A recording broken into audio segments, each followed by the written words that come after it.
Halo jamaah Asyuton, aka Syudi Nonton, bagaimana kabarnya? Jumpa lagi bersama saya Aden, seorang narapidana yang mampu mengontrol seluruh isi penjara, ditakuti oleh semua penghuni di dalamnya termasuk para pengurus lapas. Bagaimana kisahnya? Langsung saja santuikan posisi badan, yuk nonton, dan inilah dia.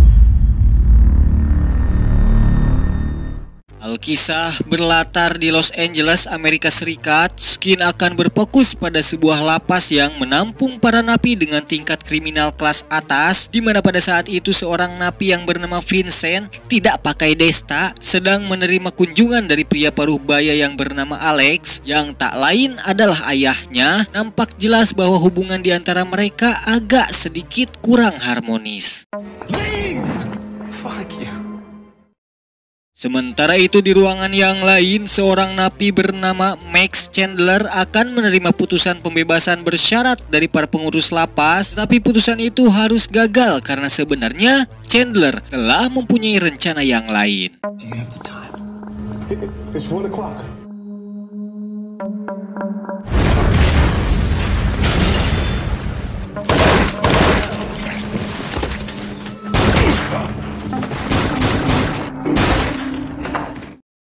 Faktanya, Chandler telah menyusun rencana dengan menyusupkan beberapa anak buahnya pada tim petugas lapas sehingga dia bisa melakukan pemberontakan dan mengontrol seluruh isi penjara. Dia memberikan dua opsi kepada para napi di lapas ini, yaitu pergi dari sini untuk menghirup udara segar, dan opsi yang kedua yaitu tetap berada di sini dan menjadi bagian dari anggotanya. Tentu saja hanya sebagian kecil orang yang mau memilih opsi kedua, di mana rata-rata mereka yang memilihnya merupakan orang-orang yang sudah tidak tahu lagi akan pergi kemana jika keluar dari sini pun. Termasuk diantaranya adalah Vincent. Perkenalkan, pria ini bernama Rook dengan nama samaran sebagai Smith. Dia merupakan teman kepercayaan Chandler yang menjadi tokoh utama dalam ledakan bom sebelumnya. Dia mengumpulkan anggota baru untuk menjadi bagian dari kelompoknya di suatu ruangan. Kemudian tak lama setelah itu,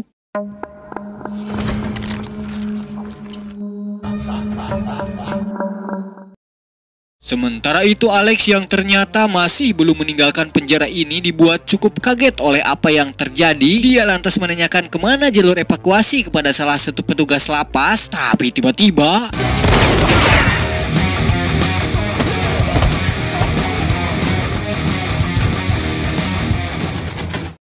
ya, pria itu ternyata merupakan bagian dari kelompok Chandler. Alex lantas menyusuri gedung itu yang tak berselang lama. Dia melihat dua orang pria yang diindikasikannya sebagai anak buah Chandler yang lain. Kemudian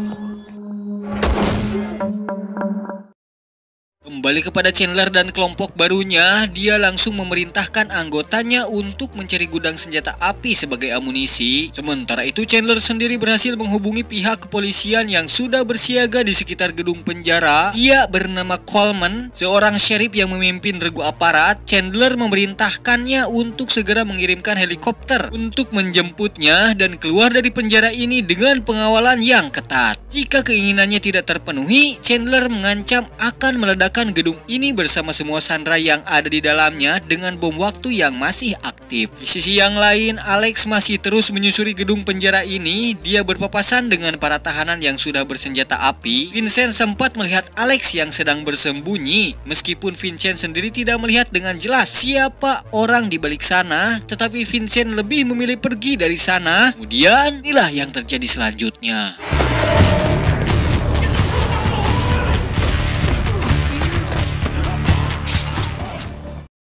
Tak berhenti di situ, dua orang anak buah Chandler yang sedang curhat di sebuah lorong harus menjadi mangsa Alex yang berikutnya.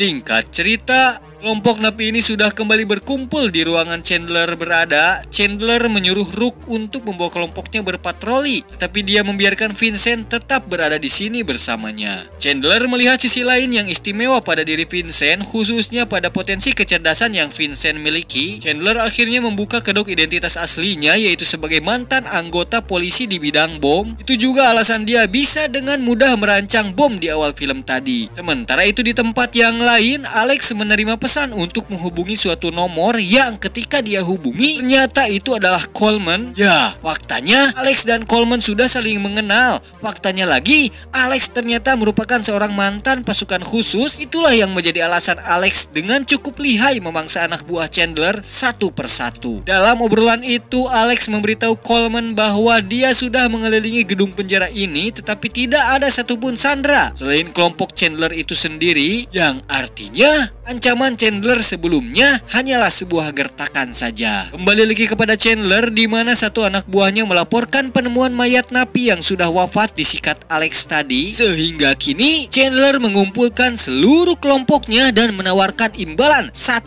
juta pada siapa saja yang bisa membawa pengacau ini ke hadapannya. $1 million to whoever brings me that motherfucker.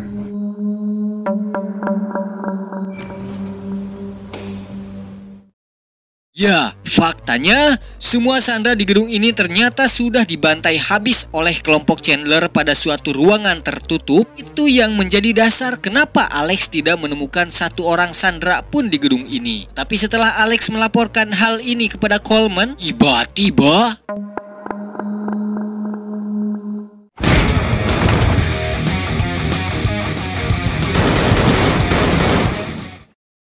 setelah itu baru saja Alex keluar dari ruangan tersebut, Vincent masih belum sadar siapa yang sedang dihadapinya, hingga kemudian Alex memanggilnya dengan panggilan masa kecilnya. Alex meminta Vincent untuk meninggalkan Chandler, tetapi kita tahu bahwa hubungan di antara mereka berdua kurang begitu harmonis, dan Vincent pun sudah terpengaruh oleh ideologi Chandler, sehingga bagaimanapun Alex adalah ayahnya Vincent, sehingga Vincent tidak tega jika harus membunuhnya. Dia hanya menyuruh Alex untuk segera meninggalkan penjara ini. Sementara itu sekirakan memperlihatkan di mana Chandler sedang menghubungi Coleman via telepon. Chandler menanyakan kabar helikopter yang akan menjemputnya untuk segera keluar dari lingkungan penjara ini. Coleman menjawabnya bahwa heli tersebut masih dalam perjalanan. Dia tidak berjanji akan memberinya pengawalan yang ketat.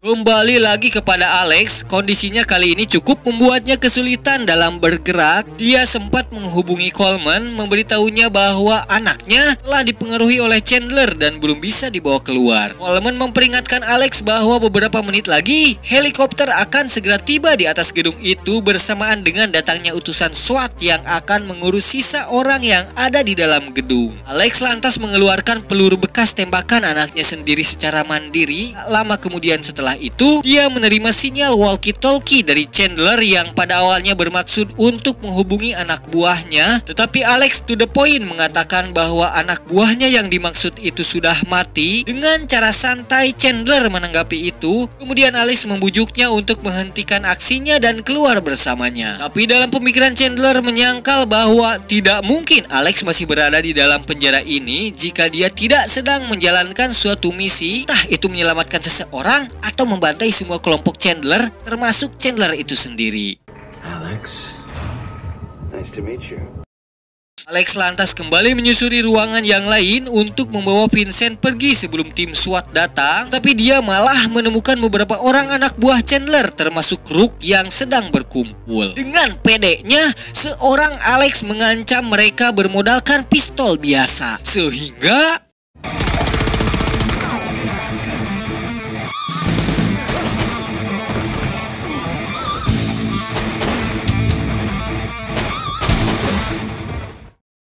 di Di momen ini sebenarnya saya cukup greget sih, asli. Padahal kan bisa ya Alex menembak Rook saat itu juga, tapi ternyata dia malah menerima tantangan untuk buy one tangan kosong dengan Rook yang secara postur badan saja sama sekali tidak seimbang. Untung saja berkat skenario sutradara, Alex berhasil mengalahkan Rook dengan mencolok tenggorokannya. Skin akan memperlihatkan Chandler yang sudah berada di atas gedung bersama Vincent, tapi Chandler menanyakan siapa Alex sebenarnya. Dengan todongan senjata itu, Vincent menceritakan yang sesungguhnya, lantas kemudian Chandler seakan sedang menguji ucapan Vincent tadi. Tak berselang lama, Alex pun sudah tiba di sana. Dibumbui sedikit drama melebihi sinetron Ikatan Cinta. Padahal kan bisa gitu langsung saja tembak tuh si Chandler. Kemudian pergi dengan menaiki helikopter yang sudah tiba di sana. Gimana sutradara aja lah, namanya juga film.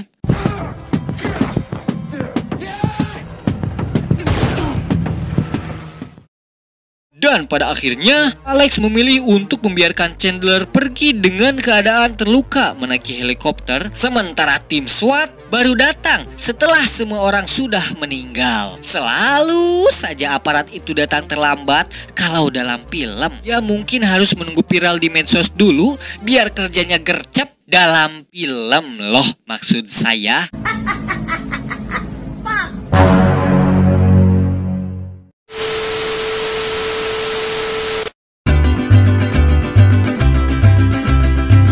Secara garis besar film ini cukup seru ketika di awal sampai pertengahan film. Walaupun di ending film menurut saya pribadi banyak adegan absurdnya, terlebih adegan-adegan yang tadi sudah saya sebutkan. Ya sudahlah ya, namanya juga film. Pesan yang dapat diambil dari film ini adalah bersabarlah ketika Anda mendapatkan sesuatu yang tidak memenuhi ekspektasi Anda. Ingatlah, boleh jadi kamu tidak menyukai sesuatu padahal itu baik bagimu, dan boleh jadi kamu menyukai sesuatu padahal itu buruk bagimu. Potongan ayat Al-Quran surat Al-Baqarah ayat 216.